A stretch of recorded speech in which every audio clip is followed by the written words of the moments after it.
우리 예수님께서 40일 금식을 끝나고 마귀의 시험을 세 가지를 인류를 대표해서 당당히 이기셨습니다. 그래서 하나님으로부터 이제 구세주로서 사역할 수 있는 자격을 얻으신 다음에 성령이 충만한 가운데 이스라엘 많은 지역 가운데서 어느 지역으로 가셨죠? 갈릴리 지역으로 가셨습니다. 그래서 갈릴리 지역을 본부로 삼고 그곳에서 하나님의 말씀을 증거하기 시작했어요. 이미 1500년 전에 모세를 통해서 내려왔던 율법의 계명들, 또한 의식법들, 제사법들의 그런 진짜 의미가 무엇인지를 일일이 설명을 해주시고, 그 다음에 구약 성경을 제대로 해석을 해주시고, 또한 많은 표적과 이적과 능력을 우리 예수님께서는 베푸셨습니다. 중풍병자를 비롯해가지고 문둥이부터 비롯해서 수도 헤아릴 수 없는 많은 표적과 이적을 행하게 됐어요. 그러자 갈릴리라는 그런 구석에서 예수 그리스도 사역이 시작이 됐는데 얼마 못 가서 전 이스라엘에 예수 그리스도 소문이 나기 시작했습니다. 갈릴리에 우리가 기다리신 메시아가 오셨대. 구세주가 오셨대. 갈릴리에 선지자가 나타났대.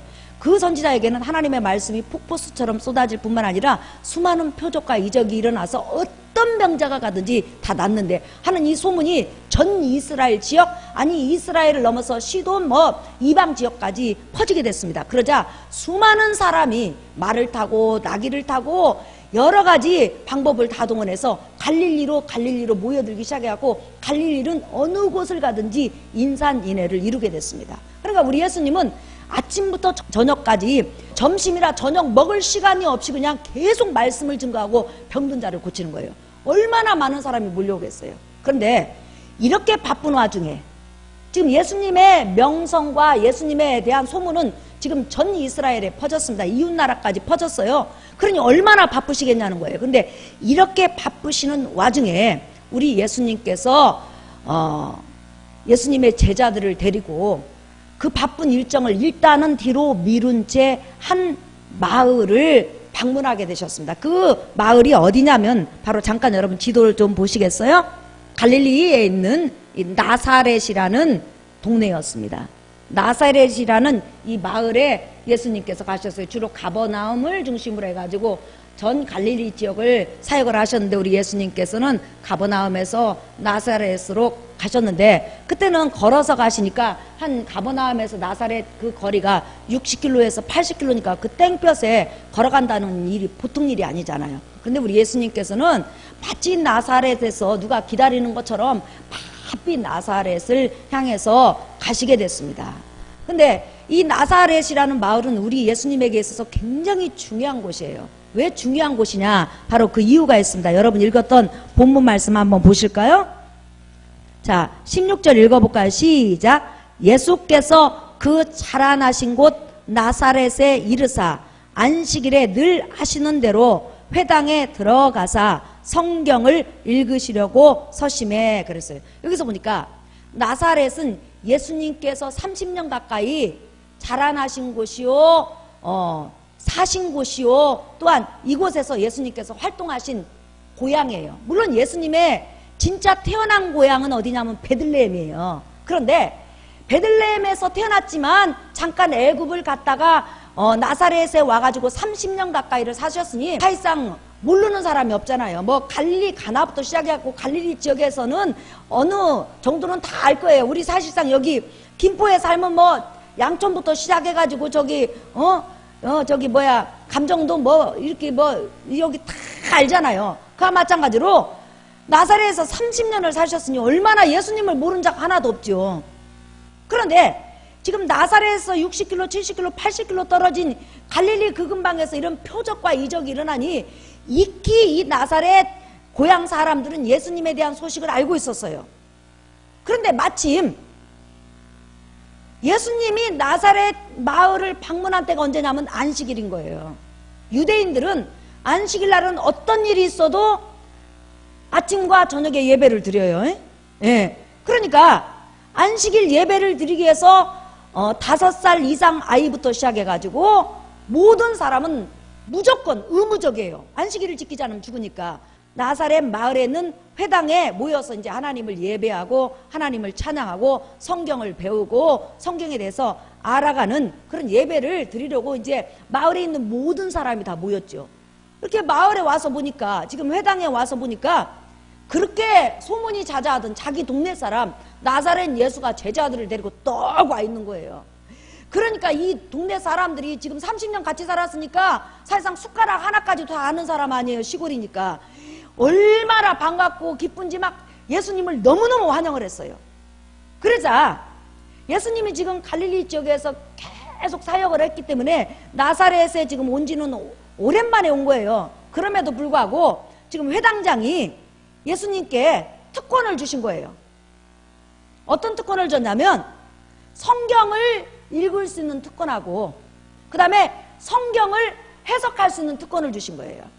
아무나 주는 게 아니고 회당장이나 또한 납비나 또한 종교 지도자들만이 성경을 해석할 수 있어요. 그러나 유대인 남자들 중에서는 한 30세가 넘어가면은 성경은 봉독은 할 수 있어요. 성경은 봉독할 수 있는데 성경 해석할 수 있는 권한은 특정한 사람에게만 주는 거예요. 아무나 성경 해석하라고 할 수는 없잖아요. 그러니까 성경 해석에 능한 사람, 선생님들만이 해석을 할 수 있는데, 자, 우리 예수님은 나사렛 회당에서 나사렛 사람들이 인정을 한 거예요. 자, 여러분 보실까요? 16절 시작. 예수께서 그 자라나신 곳 나사렛에 이르사 안식일에 늘 하시던 대로 회당에 들어가사 성경을 읽으려고 서심해. 근데 여기서 중요한 것은 우리 예수님께서 한 30년 가까이 이 회당에서 회당장 말씀을 듣고 납비들 말씀을 듣고 또한 종교 지도자 말씀을 듣고 30년간 생활했다는 걸 여러분이 염두에 두셔야 돼요.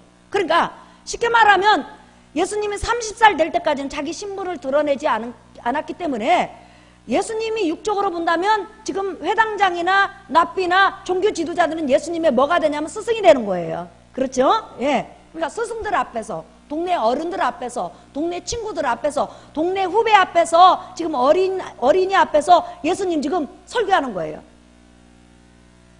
그러자 이제 성경을 맡은 자가 구약 성경 몇 권이지 여러분? 39권. 근데 구약 성경 39권에서 23번째에 해당하는 이사야 말씀을 주신 거예요. 이사야가 여러분 몇 장으로 이루어졌어요? 저 보세요. 이사야가 몇 장으로 이루어졌어요? 66장으로 이루어졌죠. 그러니까 이사야 한 권을 주는 거예요. 구약 성경 23번째 성경인 이사야 한 권을 딱 주는 거예요. 그러니까 예수님께서 그 한 권을 딱 펼쳐서 어디를 펼쳤냐면 이사야 61장을 펼쳤어요. 자, 여러분 잠깐 여러분 본문 보실래요? 자, 17절 읽어볼까요? 시작. 선지자 이사야의 글을 드리거늘 책을 펴서 이렇게 기록된 데를 찾으시니 곧 시작. 주의 성령이 내게 임하셨으니 이는 가난한 자에게 복음을 전하게 하시려고 내게 기름을 부으시고 나를 보내사 포로된 자에게 자유를 눈먼 자에게 다시 보게 함을 전파하며 눌린 자를 자유롭게 하고 주의 은혜해를 전파하게 하려 하심이라 하였더라. 자, 이 말씀을 우리 예수님께서 이사야 66장 중에서 61장 1절에서 2절 말씀을 읽었어요. 읽은 다음에 다시 자기에게 책을 준 그 사람에게 책을 딱 맡겼어요. 그리고 나서 가서 이렇게 의자에 딱 앉는 거예요. 유대인들은 설교를 할 때, 선생님들은 설교를 할 때 서서 설교를 하는 것이 아니라 성경 말씀은 서서 있고 찬양도 서서 해요. 근데 설교를 할 때는, 성경을 해석할 때는 딱 의자에 앉아서 성경을 해석을 해요. 근데 이제 성경 해석까지 하라는 권한을 줬으니 얼마만큼 예수님을 나사렛 사람들이 인정했는가 여러분 이해가 가시죠? 그러면서 예수님께서 의자에 딱 앉으시니까 나사렛 사람들이 눈이 뚫어지게 이제 예수님을 주목해서 봤다고 성경에 나와 있어요. 왜 그랬을까요?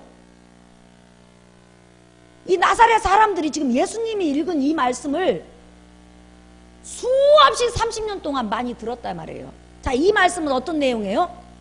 이스라엘 백성이, 유다 백성이, 나사렛 마을 사람이 날마다 기다리면서 기다리던 메시아에 대한 약속이에요. 구세주에 대한 말씀이라는 거예요.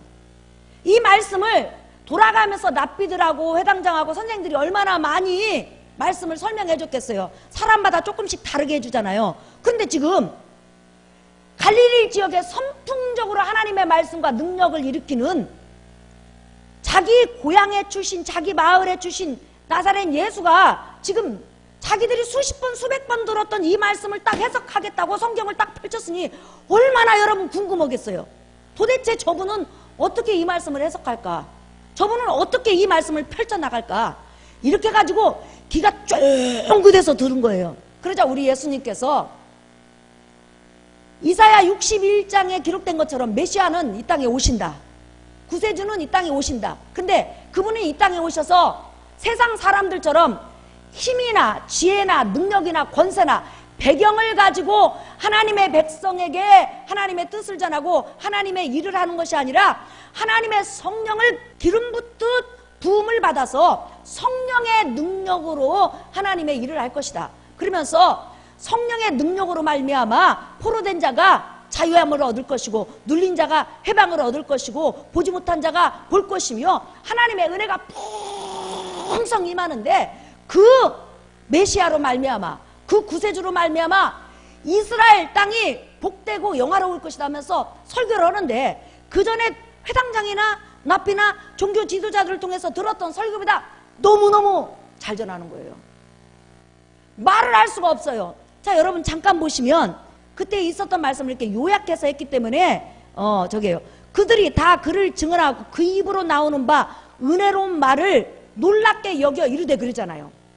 얼마나 설교를 잘하시는지 귀에 쏙쏙 들을 뿐만 아니라 이해가 싹 하고 지금까지 듣지 못한 그 부분을 전부 다 해석을 해주는 거예요.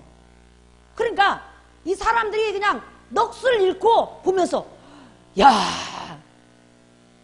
예수님이 설교하시는 모습을 본 사람도 있을 거고 병 고침 받은 사람도 있었을 거 아니에요. 그러나 대부분이 예수님 설교하는 거나 병 고침을 받지 못한 사람도 나사렛에서는 많이 있단 말이에요. 그런데 처음으로 그 예수님에 대한 설교를 들으니 얼마나 여러분 꿀성이 같겠어요.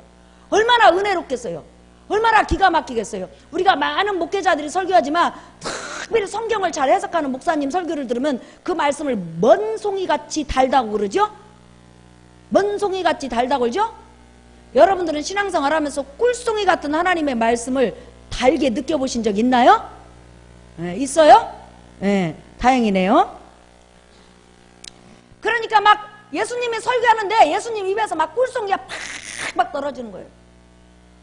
어찌나 은혜스러운지 사람들이 넋을 잃을 정도로 시간 가는 줄 모르고 이사야서 61장 이 말씀을 해석을 받은 거예요. 이제 그러면서 설교 시간이 이제 막 지나갔어요.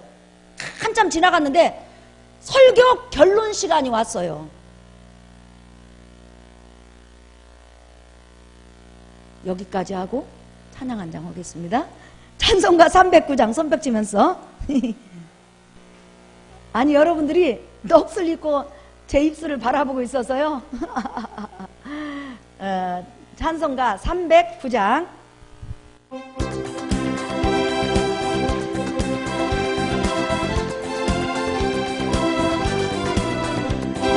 마른 내 영혼 주가 이미 허락한 그 귀한 영생수 주여 갈망합니다.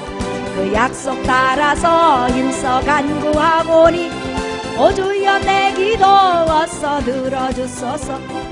예수 옛사랑 예수 옛사랑 바다 물결같이 내게 임하니 영광의 물결에 온전히 쌓여서 내 영혼의 기쁨 한량없도다. 주 내게 약속한 금비 내려주시려 은혜의 저구름 건너편에 떠올라 그 귀한 징조가 내게 밝히 보이니 나 힘을 다하여 주께 간구합니다. 아멘. 예수 옛사랑 예수 옛사랑 바다 물결같이 내게 임하니 영광의 물결에 온전히 쌓여서 내 영혼의 기쁨 한량없도다. 은혜의 소낙비 지금 흡족히 내려 구원의 큰 강물 흘러차고 넘쳐서 내 추악 모든 죄 모두 씻어버리니 나 지금 은혜를 충만하게 봐. 예수 옛사랑 예수 옛사랑 바다 물결같이 내게 임하니 영광의 물결에 온전히 쌓여서 내 영혼의 기쁨 한량없도다. 그 차고 넘치는 주의 은혜의 물결 힘차게 밀려와 내게 만족합니다. 오 할렐루야로 주를 찬송하오니 내 맘의 기쁨이 항상 충만함이라. 예수 옛사랑 예수 옛사랑 바다 물결같이 내게 임하니 영광의 물결에 온전히 쌓여서 내 영혼의 기쁨 한량없도다.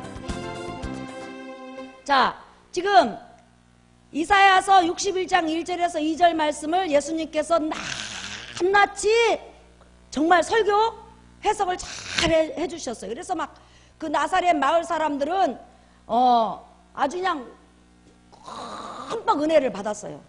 아, 저렇게 설교를 잘할 수 있을까? 너무 은혜롭다. 너무 은혜로워. 야, 진짜 우리 동네 선지자가 나타난 모양이네 할 정도로 굉장히 예수님에 대해서 좋게 생각했어요. 그래, 맞아. 우리가 기다리는 메시아가 오시면 우리를 포로에서 해방시켜 줄 거야. 또한 눌린 곳에서 우리를 자유케 해주실 거야. 우리의 눈을 떠주실 거야. 우리 삶을 변화시킬 거야. 우리는 메시아가 오시기만 하면 우리의 모든 삶은 이제 축복이요 행복이요 행복 시작이 하면서 막 그 메시아에 대한 막 기대가 막 불같이 일어났어요. 하나님이 성경에 그 메시아에 대해서 얼마나 예언을 하시고 약속을 하셨는데 그래 맞아 저분이 지금 나사렛 예수가 소개하는 저 메시아가 바로 그런 분이야 하면서 막 이제 들떠 있었어요. 그런데 그렇게 설교를 잘하다가 예수님이 딱 뭐라고 하냐면 그런데 그 메시아가 나다 이렇게 말하는 거예요. 이사야 선지자를 통하여서 700년 전에 메시아가 오셔서 이런 일을 하신다고 약속을 하셨는데 그 예언의 주인공, 구약 성경 모든 성경이 예언하고 있는 그 주인공이 나다 이렇게 말하는 거예요. 그러니까 예수님 설교를 듣고 있다가 할렐루야 너무 은혜스러워 저렇게 설교를 해석할 수 있을까? 저렇게 해석하는 거 들어본 적이 없어. 정말 우리에게 선지자가 나타났네 이렇게 좋아하다가 갑자기 700년 전에 이사야 선지자를 통해서 예언한 이 메시아가 누구라고 그랬어요? 지금 나다. 너희를 포로에서 해방시켜주고 눌린 자에서 해방시켜주고 너희 눈을 뜨게 해주고 너희의 모든 삶을 완전히 바꿔주고 기쁨의 관을 씌워줄 그 메시아가 바로 나다. 이 이야기를 하는 순간에 나사렛 사람들이 안색이 싹 변했어요. 순식간에 싹 변한 거예요. 자, 여러분 어떻게 변했는지 한번 보실래요? 자, 누가복음 4장 21절 예수님께서 이렇게 말씀을 21절 시작. 이에 예수께서 그들에게 말씀하시되 이 글이 오늘 너희에게 응하였느니라 하시니 아까 말한 것처럼 이 말씀이 바로 나에 대해서 하는 말이다. 이 말씀이 700년 전에 이사야 선지자를 통해서 예언했는데 이 말씀이 나에 대한 예언이다. 그러니까 너희가 기다려온 구세주요 4,000년 이상 기다려온 구세주요 메시아다. 예, 이렇게 예수님께서 정확하게 말씀을 하셨어요. 그러자 그 설교를 듣고 있던 나사렛 사람들이 이제 보세요. 결론 부분에서 이제 시작. 그들이 다 그를 증언하고 그 입으로 나온 바 은혜로운 말을 놀랍게 여겨 이르되 놀랐어요. 그리고 나서는 이 사람이 요셉의 아들이 아니냐. 자, 이제 막 웅성웅성 떠들었는데 지금 이 성경에서는 이제 앞쪽에서 온 거예요. 그 다음에 그 뒷절을 보면 이 사람이 요셉의 아들이 아니냐 이 말이 예수님을 얼마나 멸시하고 지금 죽이려고 하고 이를 갈고 은혜 지금까지 받았던 거 싹 까먹고 지금 완전히 마귀충만으로 변한 말씀이라는 거 우리가 알 수 있어요. 자, 23절 보세요. 시작. 예수께서 그들에게 이르시되 너희가 반드시 의사야 너 자신을 고치라 하는 속담을 인용하여 내게 말하기를 우리가 들은 바 가버나움에서 행한 일을 내 고향 여기서도 행하라 하리라. 또 이르시되 내가 진실로 너희에게 이르노니 선지자가 고향에서는 환영을 받는 자가 없느니라. 자, 그 다음에 여러분 보세요. 28절 29절 보세요. 시작. 회당에 있는 자들이 이것을 듣고 다 크게 화가 나서 일어나 동네 밖으로 쫓아내어 그 동네가 건설된 산 낭떠러지까지 끌고 가서 밀쳐 떨어뜨리고자 하되 예수께서 그들 가운데로 지나서 가시니라. 예수님께서 내가 그 메시아다, 너희를 해방시키러 왔다, 너에게 자유를 주러 왔다, 이 말을 하는 순간에 화가 양 머리 끝까지 난 거예요. 아니 너 요셉의 아들 아니냐? 아니 네가 지금 창세기에서부터 말라기까지 그 많은 선지자들이 기다리고 그 선지자들이 예언했던 지금 구세주라고 지금 떠드는 거야? 우리가 기다려온 구세주가, 우리가 기다려온 메시아가 지금 너라는 말이야? 너같이 비천하고 너처럼 배경도 없고 너처럼 아무것도 없는 힘없는 자가 어떻게 우리의 구세주가 되고 어떻게 우리의 메시아가 돼? 어떻게 너처럼 초라한 목수의 아들이 자그만치 선지자도 아니고, 여러분 선지자는 이들은 용납을 해요. 선지자는 얼마든지 비천한 가운데서 올 수 있으니까. 근데 지금 예수님이 자기를 뭐라고 온 거예요? 지금 메시아라고 온 거예요. 그러면 아브라함이, 우리 조상 아브라함이 너를 기다렸고, 모세가 너를 증거했고, 다윗이 너를 기다렸고, 수많은 의인들이 그 피를 흘리면서 순교하면서 죽어가면서까지도 너에 대해서 말을 했다는 거, 이거 미친 거 아니야? 하면서 화가 머리 끝까지 난 거예요.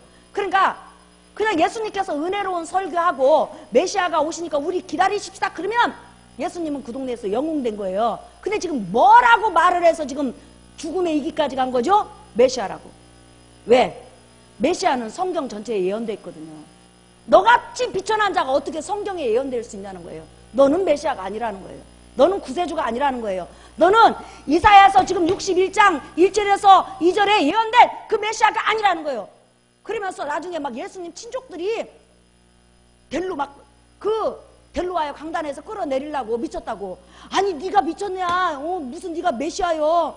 뭔 메시아요? 성경에 그런 많은 조상들이 기다리는 그런 메시아요. 무슨 네가 뭐 대단한 자라고 성경에 하나님께서 창세기에서도 말라기까지 그 수백 번 수천 번 예언을 해놓으니 미쳤어 하면서 예수님을 데려왔다고 그랬어요.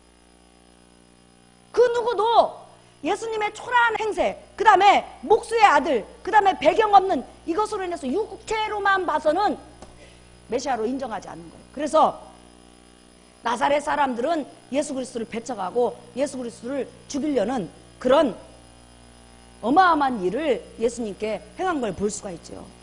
그러니까 예수님께서는 자기가 자라나신 그런 그 동네에 가서 하나님의 긍휼과 하나님의 은혜와 폭포처럼 은혜를 부어주시러 갔는데, 나사렛 사람들은, 나사렛 예수는 선지자 정도는 용납이 돼도 메시아는 절대 될 수가 없다는 거예요. 어떻게 너처럼 초라한 자가 구약 성경에 수백 번 수천 번 예언되어 수 있다는 거예요. 절대로 이런 우리 촌동네에서 이런 망한 가문에서는 메시아가 나올 수가 없다 하면서 아예 선입견 이 머릿속에 딱 박아놓은 거예요. 얼마든지 그들이 예수 그리스도를 환영하고 그 표적과 이적과 말씀을 더 듣고 그런 거 아닌가 더 말씀을 들었다면 얼마든지 예수 그리스도께서 메시아인 것을 그들에게 증거해 줬을 거예요. 그런데 메시아라는 말 딱 그 말 듣자마자 마음을 꽉 닫아버린 거예요. 왜 우리가 설교 듣다면 어느 순간에 그냥 시험이 딱 와버리면 그냥 그 전에 은혜 받았던 거 하나도 들리지 않고 그냥 그러잖아요. 그것보다 더한 거예요.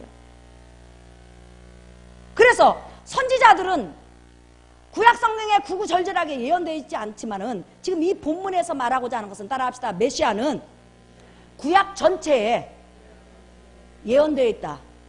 아브라함이 기다렸고, 이삭이 기다렸고, 야곱이 기다렸고, 모세가 기다렸고, 다윗이 기다렸고, 수많은 의인들이 기다렸다. 그러니까 그렇게 중요한 분이라는 거예요. 왜? 그분 한 분만이 온 인류를 죄에서 해방시킬 수 있고, 그분 한 분만이 온 인류를 하나님 앞에 세울 수 있는 하나님의 아들이고 하나님이시기 때문에 성경 전체에 메시아에 대해서 기록한 걸 여러분 믿으시길 바랍니다. 그런데 그분이 바로 나사렛 예수라는 거예요. 오늘 여기서 이 누가복음에서 중요한 것은 뭐냐면, 나사렛 예수께서 직접 성경을 펼치면서 내가 그 메시아다, 성경에 예언된 이 주인공이다. 이렇게 직접 나사렛 사람에게 말했으니 사실상 나사렛 사람이 마음을 조금만 열었으면 얼마나 복되냐는 거예요. 그런데 누구냐? 메시아는 절대 자기 동네에서 나올 수 없고 목수의 아들로서 태어날 수 없다고 그냥 일을 가면서 예수님을 죽이려고 하니까 예수님께서 가지고 간 그 어마어마한 복들을 그냥 그대로 놓쳐버리잖아요. 그때 우리 예수님께서는 나중에 이런 설교도 많이 하셔요. 계속 유대인들에게. 자, 한번 보실까요? 요한복음 8장 37절부터 보십시다. 자, 유대인들이 예수 그리스도께서 자기가 하나님의 보내심을 받고 온 메시아다고 말을 하니까 예수님을 죽이려고 해요. 그때 예수님께서 나도 너희가 아브라함의 자손인 줄 아노라. 그러나 내 말이 너희 안에 있을 곳이 없으므로 나를 죽이려 하는도다. 안 받아들인다는 거예요. 시작. 나는 내 아버지께서 본 것을 말하고 너희는 너희 아비에게서 들은 것을 행하느니라. 대답하여 이르되 우리 아버지는 아브라함이라 하니 예수께서 이르시되 너희가 아브라함의 자손이면 아브라함이 행한 일들을 할 것이거늘. 시작. 지금 하나님께 들은 진리를 너희에게 말한 사람인 나를 죽이려 하는도다. 아브라함은 이렇게 하지 아니하였느니라.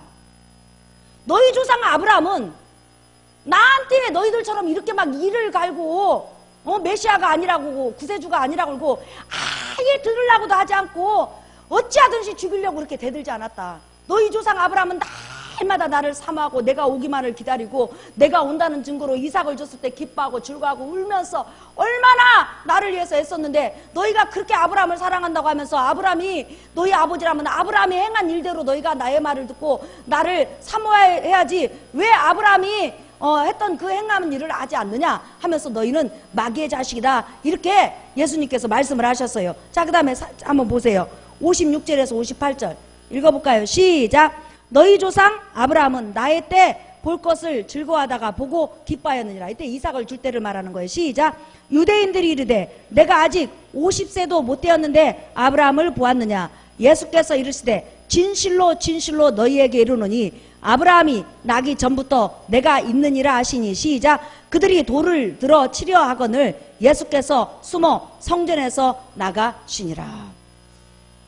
하나님께서 인간의 죄 문제를 해결하시기 위해서 가장 초라한 인간의 모습으로 가장 초라한 동네에서 초라한 목수의 아들의 족부를 타고 오셨어요. 그러나 행색은 초라하고 배경은 초라했지만 그 입에서 나오는 하나님의 말씀은 말씀이었어요. 믿으시면 아멘 하십시다. 그 다음에 그 손으로 행하지는 모든 표적은 창조의 능력이었다는 거예요. 그럼에도 불구하고 눈을 닫고 귀를 닫고 초라한 배경 속에서 초라한 마을에서 초라한 가문 속에서는 메시아가 올 수 없다고 아예 마음의 선입견을 딱 두고 예수 그리스도를 대하니까 예수 그리스도 진리가 하나도 들어가지 않는 것을 우리가 볼 수가 있어요. 사랑하는 성도 여러분, 우리가 왜 복받은 자요, 왜 은혜 받은 자입니까? 우리도 세상에 살 때는 예수 그리스도에 대한 선입견이 많았어요. 4대 성인 중에 하나인 줄 알았어요. 인간 중에서 뛰어난 인간인 줄 알았어요. 그러나 교회에 와가지고 예수 그리스도가 구약 전체에 예언된 구세주요 메시아요, 그의 근본이 성자 하나님이라는 것을 알게 됐을 때 우리가 어느 순간에 우리의 선입견을 버리고 그 예수 그리스도 그 진리를 그대로 받아들인 거, 이거 하나님의 축복이요 은혜인 걸 여러분 믿으시길 바랍니다. 어느 순간에 예수 그리스도로 말미암아 우리 죄가 씻음 받으니까 내 영안이 열리니까요, 창세기에서부터 계시까지 전부 다 예수가 보여지고 예수 그리스도 신성이 보여지고 예수 그리스도 은혜가 보여지고 예수 그리스도 진리가 보여지고 예수 그리스도가 하나님으로 보여져요. 믿으시면 아멘 하십시다. 이게 은혜 중에 은혜라는 거예요. 그래서 그분에게 이제 우리는 우리의 삶을 맡겨요. 왜? 맡겨도 부도나지가 않아요. 하나님이시니까. 그분이 뭐라고 했어요? 너희를 해방시킬 것이요, 너희를 구원해 주실 것이요, 너희를 건져 주실 거라고 했어요. 근데 그런 건져내 줄 능력이 그분에게 있다는 거예요. 이게 우리의 복이요, 이게 우리의 은혜라는 거예요, 여러분. 그래서 성령으로 아니하고는 예수를 주 하나님이라고 할 수 없다고 그랬어요. 여러분은 성령의 충만함을 받은 하나님의 자녀인 걸 여러분 믿으시길 바랍니다. 그러니까 나사렛 사람들은, 나사렛 예수는 선지자 중에 하나일 수는 있지만 구약 전체에 예언된 메시아는 아니라는 거예요. 너같이 초라한 자를 아브라함과 이삭과 야곱과 수천 명, 수만 명, 수십만 명, 수백만 명이 기다리지 않았다는 거예요. 그러나 아브라함이 기다렸고 이삭이 기다렸고 야곱이 기다렸어요. 그 기다린 그분이 바로 나사렛 예수인데 우리는 그분을 하나님으로 믿고 나의 구세주로 믿고 메시아로 믿으니 우리가 얼마나 복된 자냐는 거예요. 할렐루야. 이게 복이라는 거예요. 그래서 예수님께서 갈릴리 사역을 다 마친 다음에 예수님의 제자들을 불러놓고 사람들이 나를 뭐라고 하느냐 이렇게 물어봤을 때 선지자 중에 하나입니다 이렇게 말을 했어요. 어떤 사람은 엘리야라고 합니다. 어떤 사람은 그 선지자, 다시 말하면 모세라고 합니다. 그때 예수님의 제자 베드로에게 베드로야 너는 나를 누구라고 생각하느냐. 그때 주는 그리스도시요 메시아요. 구약 성경, 그러니까 그리스도라는 말은 성경 전체 구약에 예언된 자라는 거예요. 주는 그리스도시요 당신의 근본은 따라합시다. 살아계신 하나님이십니다. 여러분도 예수 그리스도가 구약 전체에 예언된 유일하신 메시아요 구세주라고 믿습니까? 그러니까 우리 예수님은요 어느 날 갑자기 나타난 성인군자가 아니라 창세 이래로 믿음의 사람들과 선지자들이 끊임없이 기다리고 끊임없이 말하고 끊임없이 사랑하신 그분이에요. 인류의 사랑받으신 분이시라는 거예요.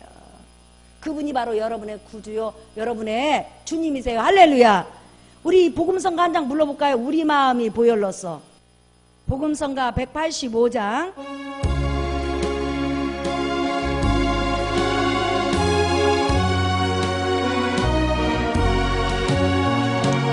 우리 마음이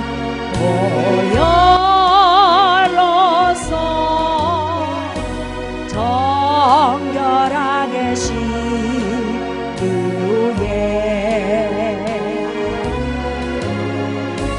나사렛 예수 그분을 뵈니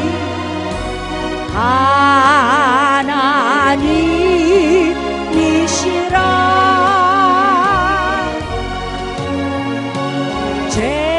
죄인처럼 버림받았으니 강고를 겪으시오.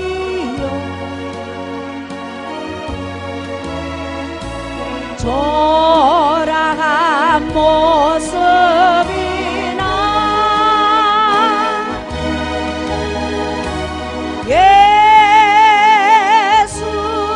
예수는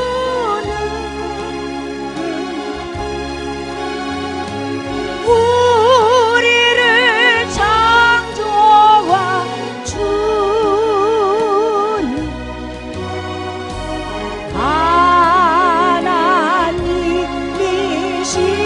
하나님이시라. 사랑하는 성도 여러분, 설교 결론이에요. 우리 주 예수 그리스도는 선지자 중에 한 분이 아니에요. 성인 군자 중에 한 분이 아니에요. 인류 중에서 뛰어난 의인이 아니에요. 우리 주 예수 그리스도는 구약 전체에 예언된 성경의 주인공이실 뿐만 아니라 그 구약 성경의 주인공으로서 메시아 되시고 그의 근본은 바로 하나님이세요. 그렇기 때문에 여러분의 삶을 맡겨도 부도나지 않는다는 거예요. 여러분이 하루하루 살아가면서 때로는 손에 잡히지 않고 눈에 보이지 않고 불안이 닥쳐온다 할지라도 우리 주님은 여러분을 책임질 수 있는 창조자 하나님이세요. 능히 책임지세요. 능히 고치세요. 능히 함께 하세요. 그 주님 앞에 여러분의 삶을 맡기고 의지하며 마음의 위로를 받는 여러분 되시기를 예수의 이름으로 축원합니다. 우리 복음성가 198장 주님을 의지합니다. 우리 주님, 그 크신 주님 의지합니다.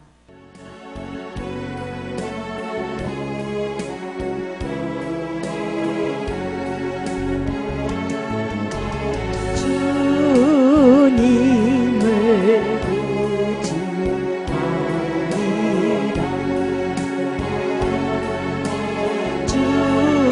주님을 의지합니다. 내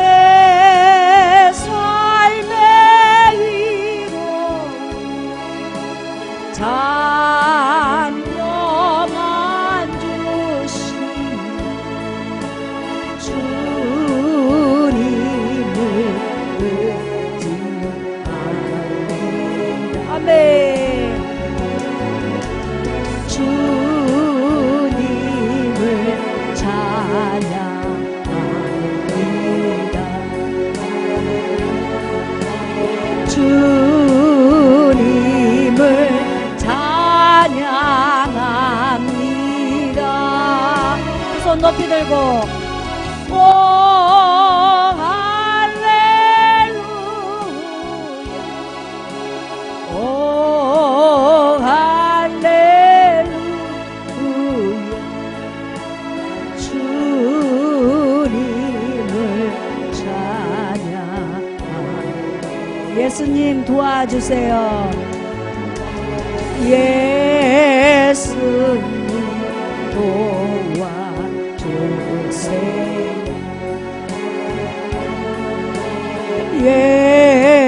예수님 도와주세요. 내 삶의 이루와 내 삶의 이루 잠평안 주시 예수님 예수님